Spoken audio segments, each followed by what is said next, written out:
19h45, la barrière Info Soir. Messieurs, dames, bonsoir et bienvenue à cette nouvelle session d'information du lundi 18 novembre 2024. Une conférence anti-impérialiste d'envergure internationale, dite conférence de solidarité au peuple du Sahel, sera organisée au Niger demain, mardi 19 novembre 2024. Une initiative de panafricaniste Today et WAPO qui va regrouper des participants qui viendront de tous les continents. C'est le centre de conférence Mahatma Gandhi qui servira de cadre pour ces assises parrainées par le président du CNSP, le général de brigade Abdrahman Chani. Résumé avec Hassan Saleh Mustafa et Halidou Bourema. Du 19 au 21 novembre 2024, Niamey va accueillir les anti-impérialistes de tous les continents à l'occasion de la conférence internationale anti-impérialiste dont le président panafricaniste Today, Maman Sani Adamou, nous dit le pourquoi. C'est pour renforcer et consolider et populariser les luttes qui se sont menées ces dernières années au Sahel, qui sont quand même des luttes particulières, où dans 3 pays, au Mali, au Burkina et au Niger, des accords de coopération qui ont dominé pendant plusieurs décennies, qui ont marqué les relations entre ces pays-là et l'ancienne puissance coloniale, se sont vus remis en question. Et on sait que, en dehors des troupes françaises, il y a beaucoup de choses qui ont été dénoncées. Il y a le souci de prendre en main, de prendre en main la gestion des ressources naturelles. Il y a le souci d'avoir de l'équité dans l'exploitation de nos ressources. Et donc, c'est tout cela que WAPO et Panafricanism Today ont voulu porter à la connaissance du monde.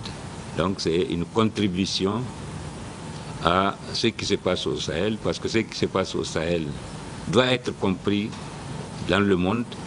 Ce n'est pas une mince affaire. Il faut que cela soit porté à la connaissance du monde. Il faut que tous les autres peuples du monde soient solidaires des peuples du Sahel, pour dire que c'est un combat commun contre l'injustice, contre les dominations, pour l'affirmation de la dignité des peuples du monde. Cette rencontre d'envergure internationale dénommée Conférence de solidarité se tient dans un contexte où le Niger, le Burkina Faso et le Mali, 3 pays du Sahel réunis au sein d'une alliance dite Alliance des États du Sahel AES, se battent pour la quête de leur souveraineté, d'où l'intérêt pour le président de l'urgence panafricaine d'appeler la population de Niamey à une grande mobilisation pour faire de cette conférence une réussite. Nous lançons un appel vraiment à tous ceux qui veulent faire le déplacement le 19, parce que l'accès, c'est sur carte d'invitation. Donc, ils peuvent prendre attache auprès des différentes structures de la société civile pour pouvoir vraiment avoir leur carte et faire le déplacement au niveau du centre Gandhi. Donc, voilà ce que je voulais dire. Et le CNSP a un regard sur cet événement. Aujourd'hui, ceux qui viennent de partout, c'est des organisations de gauche, c'est des grands révolutionnaires, c'est des combattants de la lutte anti-impérialiste qui vont converger vers Niamey. Et aujourd'hui, nous savons très bien que notre pays a pris une autre voie. Le CNSP s'est lancé sur cette voie souverainiste, sur cette voie anti-impérialiste, mais surtout vers le panafricanisme. Plusieurs thématiques liées à l'impérialisme et au panafricanisme seront développées durant les 2 jours de travaux par les participants. Cette conférence anti-impérialiste dite de solidarité est parrainée par le président du Conseil national pour la sauvegarde de la patrie, le chef de l'État, le général de brigade Abdrahman Chani. Face aux menaces de déstabilisation du Niger qui existent toujours, un collectif d'organisation de la société civile a organisé une manifestation pacifique samedi dernier pour dire non aux instigateurs de toutes ces tentatives. La question du franc CFA et la tenue des élections sont entre autres sujets dénoncés à travers cette manifestation. Réaction de quelques manifestants. D'une manière ou d'une autre, qu'on le veuille ou pas, et quoi qu'on puisse nous dire aujourd'hui, on ne peut pas concevoir une souveraineté tant que la monnaie que nous utilisons sont fabriquées par les ennemis. Qu'on cesse de se faire des lueurs ou disons des illusions, il y a une impossibilité de développement tant que nous ne songeons pas à une monnaie qui soit indépendamment fabriquée à notre niveau. Ça c'est d'abord notre sentiment. Notre deuxième sentiment pour accompagner toujours le mouvement qui a été engagé, c'est la question plutôt des peuples et des autorités. On le sait aujourd'hui, c'est notre faille que l'impérialisme et ses internes valets essaient d'exploiter. Quand on dit par exemple nous ne sommes pas avec les dirigeants de l'AES, tout d'un coup, tout de suite et maintenant vous allez voir une action qui sera posée, bien entendu qui ne sera pas appréciée. Maintenant parce que le peuple de temps en temps doit sortir pour exprimer son attachement aux idéaux défendus, non seulement par les autorités en faveur surtout des peuples. Et c'est la raison pour laquelle nous sommes venus en tant que scolaires pour réaffirmer, réitérer et confirmer notre attachement aux idéaux défendus, peu importe le sacrifice. On en a fait, sacrifice on en a fait. On le sait, depuis combien de temps l'étudiant ne parle plus de bourse ou d'aide sociale? Depuis combien de temps l'étudiant a même oublié ces conditions exécrables de vie sociale qui sont pratiquement invivables? Nous avons décidé volontairement, par devoir de l'histoire et de génération, d'accompagner cette marche et dire que là, aucun sacrifice n'est assez pour la cause qui est défendue. Enfin, pour parler de la question des élections, nous ne sommes pas des politiciens, nous n'avons pas de parti politique, nous n'avons pas de mentor. Il n'y a donc aucune nécessité pour nous de venir tirer sur les gens à tort et à raison. Mais c'est la cause qui l'exige. Aujourd'hui, on le sait, notre État n'est pas définitivement assis. L'avènement du CNSP a fait connaître l'État une certaine amélioration en termes de sécurité et d'ordre, nous sommes d'accord. Cela a fait en sorte que les terroristes, d'une manière ou d'une autre, ont été quand même déséquilibrés. Mais qui peut dire aujourd'hui que la sécurité est totalement et définitivement garantie? Pour un État qui n'a pas encore de sécurité, est-ce qu'on peut parler d'État? L'État, en réalité, le fondamental de l'État repose sur l'ordre et la sécurité. Tant qu'il n'y a pas d'ordre et de sécurité, une élection ne constitue en réalité que de faire en sorte d'essuyer, disons d'une manière ou d'une autre, mettre de la pommade derrière l'œuf. Ça ne servira à rien. J'ai toujours lancé un appel à l'endroit du chef de l'État, à l'endroit des membres du CNSP. Je leur demande tout le temps de tout faire pour que l'élan souverainiste en cours au Niger ne s'instoppe jamais. Mais également, je leur demande tout le temps de tout faire pour ne pas aller vers des élections dans la précipitation. Si nous allons vers des élections rapidement, c'est ces mêmes politiciens véreux qui ont pillé les caisses de l'État qui auront la chance de revenir au pouvoir. Et ils vont remettre en cause tout ce que nous avons fait depuis le 26 juillet 2023. Donc aller aux élections rapidement, ce n'est pas la priorité. Et nous avons aimé les thématiques. Ils ont effleuré un peu la question du franc CFA. Le franc CFA, c'est tout à fait normal qu'aujourd'hui, qu'on commence à se poser des questions, surtout que nous avons la chance d'avoir 3 dirigeants qui ont opté pour une voie souverainiste. Je pense que le peuple peut leur demander aujourd'hui de voir la question du franc CFA. Le franc CFA, c'est la seule monnaie coloniale encore en activité. Je pèse bien mes mots, la seule monnaie. Et je pense qu'aujourd'hui, s'il y a des pays sur ce continent qui ont leur propre monnaie, je pense également que la Confédération de l'Alliance des États du Sahel, Mali, Niger, Burkina, on peut se mettre ensemble également pour avoir une monnaie forte. Ce matin, les syndicats du secteur de l'éducation et de la formation ont entamé une grève nationale après un préavis resté sans réponse. Nos équipes ont rencontré le SNEN et le SINASEP qui nous ont expliqué les raisons de ce mouvement. Sekina Toussadou et Nasser Sedou.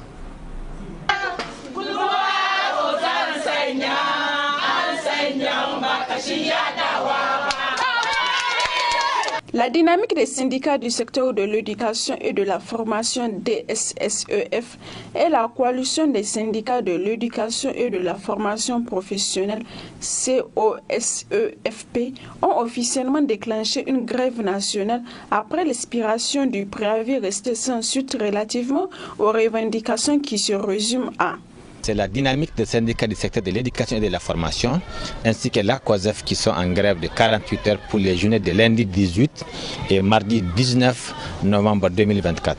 L'objet de notre grève est relatif à un préavis que nous avions déposé en 2 points, à savoir le recrutement des enseignants contractuels à la fonction publique, ainsi que le paiement des incidences financières liées au rappel et reclassement, ainsi que le paiement des rappels salaires de nouvellement intégrés. Malheureusement, le gouvernement n'a pas daigné négocier tel que la loi le prévoit, pour qu'ils ont vraiment violé les dispositions réglementaires, puisque l'ordonnance 96-09 sur les droits d'exercice de grève a clairement dit que pendant la période de préavis, il faut forcément ouvrir les négociations. Malheureusement, ils n'ont pas ouvert, ce qui nous a amené à observer un préavis de grève de 48 heures sur l'ensemble du territoire national. Et je peux vous dire à l'heure actuelle, en tout cas à Niamey, la grève est fortement suivie, entre 80 et 95% du taux d'exécution, ainsi qu'à l'intérieur du pays, nous avons de très bons échos où beaucoup d'écoles sont strictement fermées. Il n'y a aucune présence humaine, ni élèves, ni enseignants, ce qui est une très bonne chose. L'ouverture des recrutements sans concours des enseignants contractuels à la fonction publique et la reprise des paiements des rappels de salaire et incidences financières des enseignants. Donc nous avons, à travers cette déclaration, nous pensons que c'est déjà un ultimatum que nous avons donné au gouvernement. Mais malheureusement, le gouvernement n'a pas daigné répondre à cet appel-là. C'est après que nous avons également tenu ces différentes assemblées générales et tout ça là c'était resté encore lettre morte. Donc c'est pour cette raison que la base nous a demandé vraiment de déposer ce préavis de grève de 48 heures.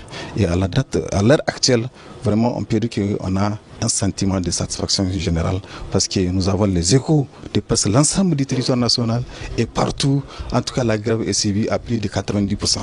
Donc dans beaucoup d'établissements c'est à 100%. Je l'ai dit que c'est la base qui a décidé de ce mouvement.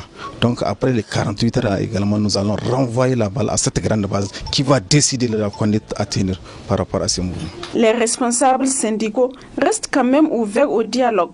La grève n'arrange personne. Tôt ou tard, on finit par négocier. On n'a jamais négocié, on n'a jamais résolu un conflit en se regardant de face. Il faut forcément s'asseoir autour d'une table. C'est pourquoi nous appelons instamment le ministère de l'Éducation à ouvrir très vite, le plus vite possible, le plus tôt que possible, les négociations. Quand il y a négociation, il y a forcément compromis. Quand il y a négociation, il y a forcément entente. On peut ne pas s'entendre sur l'ensemble des points, comme on peut s'entendre sur l'ensemble des points. Mais quand il n'y a pas de dialogue, on ne s'entend pas. Cette position n'est pas une position responsable. Elle est irresponsable et elle viole la loi. Nous avons déposé un préavis. Le bon sens voulait que la loi oblige à l'État ou à l'employeur d'appeler les employés dès qu'ils déposent un préavis de grève. Mais malheureusement, vous avez vu, l'État a fait sourde oreille. L'État a refusé même de répondre à cette obligation de la loi. Parce que ce n'est pas nous qui avons décidé ça, c'est la loi qui le dit. Quand un syndicat dépose un préavis de grève, l'État est obligé, il est de l'obligation de les appeler à la négociation. Maintenant, quand ils arrivent à trouver un compromis, on fait un PV d'accord. Au cas où il n'y a pas eu un compromis également, on fait un PV qu'on adresse à la ministre en charge de la fonction publique pour en tirer les conséquences. Cet arrêt de travail des enseignants a paralysé ce lundi de nombreux établissements scolaires ici à Niamey. C'est le premier mouvement de grève observé dans le secteur de l'éducation nationale depuis la rentrée scolaire du 28 octobre 2024.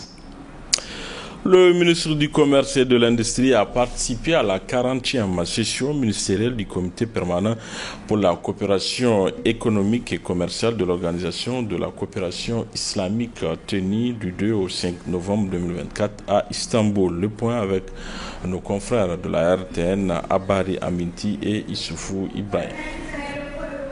C'est du 2 au 5 novembre 2024 que s'est tenue à Istanbul, en Turquie, la 40e session ministérielle du Comité permanent pour la coopération économique et commerciale COMSEC de l'Organisation de la coopération islamique OCI. 42 pays membres de l'OCI ont pris part à ce grand rendez-vous mondial et 3 autres en tant que pays observateurs. Après la session des hauts fonctionnaires, s'est ouverte la session ministérielle sous la présidence du président de la Turquie, Recep Tayyip Erdogan. Celui-ci a souligné le rôle économique et commercial joué par la COMSEC entre les pays de l'OCI. Ces états vont renforcer les réseaux commerciaux parmi les petites et moyennes entreprises. D'ailleurs, 157 projets ont été financés et 20 autres soutenus dans le programme Al-Qodos de COMSEC. À ce niveau, le Niger dispose de plusieurs produits électroniques relativement à la transformation numérique des systèmes de paiement dans les pays membres de l'OCI. e-Futur est une fintech créée avec comme objectif le développement des services financiers numériques innovants destinés aux institutions étatiques, aux entreprises et aux populations laissées pour compte. Grâce à sa technologie adaptée au contexte du Niger, la population va pouvoir effectuer sans argent liquide ou à distance des tâches courantes comme le dépôt, le retrait, le paiement des factures, le paiement des marchands et des frais de service public. Ainsi, plusieurs milliers de terminaux de paiement subventionnés sont déployés auprès des commerçants, les groupements féminins, les micro-entrepreneurs et les acteurs de la filière agricole, ainsi que les pharmacies, cliniques et les restaurants. Par ailleurs, il me plaît de relever qu'il existe déjà des plateformes de paiement électronique au niveau de la Direction générale des impôts et CISIC et à la Direction générale des douanes Sidonia World, qui contribuent à la modernisation des moyens de paiement des impôts et taxes. Aussi, en date du 28 octobre 2024, le Niger a signé un accord dans le cadre de la fourniture de l'Internet haut débit par satellite. Il s'agit d'une avancée majeure en termes d'accessibilité et de disponibilité du service Internet à la population, favorisant ainsi l'inclusion numérique et le développement des fintech. Au ministre Seda Asman de souligner que les pays de la Confédération de l'Alliance des États du Sahel disposent d'énormes opportunités d'investissement. L'AES qui s'illustre lors de cette rencontre majeure occupant la 3e place à l'issue de la compétition de cybersécurité Hackmaster, il s'agit du candidat du Mali. Le ministre Asman Seydou, à lors de son séjour, rencontrait plusieurs investisseurs. Le ministre du Commerce et de l'Industrie a reçu le président directeur général du groupe IEO, structure spécialisée en production et distribution d'énergie. Un groupe présent dans 30 pays en Afrique, en Europe et en Turquie. Il a également reçu le président du réseau des hommes d'affaires nigéro-turcs et président de la chambre consulaire turque, qui est porteur de 4 projets pour le Niger, une usine de production de farine de blé, une autre de production de pâtes alimentaires, celle de peinture et l'installation d'un abattoir frigorifique moderne. Notre rubrique santé qui se penche sur la lèpre va porter aujourd'hui sur les défis liés à la lutte contre cette maladie. Quels sont les défis de la lutte contre la lèpre? Docteur Gadou Moussa, coordonnateur national de la lutte contre la lèpre, répond en ces termes. Il y a beaucoup de défis. Il y a beaucoup de défis aujourd'hui dans la lutte contre la lèpre. Au Niger, plus précisément, aujourd'hui nous sommes dans un système d'intégration des maladies. Le premier défi, c'est comment gérer l'association avec les autres maladies, c'est-à-dire les maladies tropicales négligées à manifestation cutanée dont vous entendez parler. Le ministère de la Santé publique a proposé la lutte contre 14 maladies tropicales négligées au Niger. Donc, il y a 5 maladies tropicales négligées à manifestation cutanée qui doivent être traitées en même temps avec la lèpre. Vous avez les mycétomes, vous avez les leishmanioses cutanées, vous avez le pian, vous avez la gale. Donc, en plus de la lèpre, ça va nous faire aujourd'hui 5 maladies tropicales négligées que nous devrons gérer concomitamment avec la lèpre et avec les autres dermatoses mineures, n'est-ce pas? C'est toute la préoccupation du programme national de lutte contre la lèpre aujourd'hui.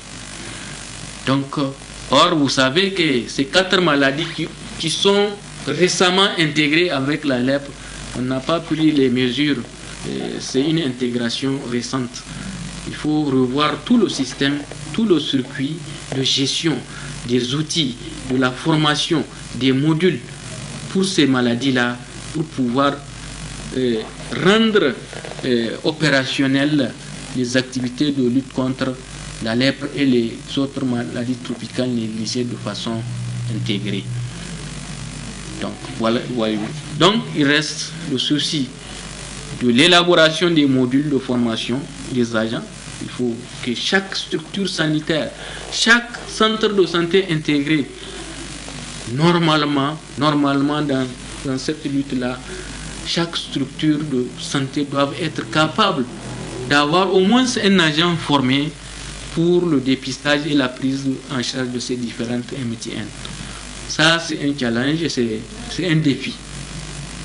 Dans un système où de rareté des ressources au plan international, mais également au plan national. Il ne faut pas se leurrer. Il y a vraiment une insuffisance des ressources financières pour mener cette lutte. Mais c'est quand même une priorité du ministère de la Santé publique de lutter contre ces maladies tropicales négligées. Donc, dans la liste de situations, quand même, nous savons que nous continuons à dépister les cas de lèpre.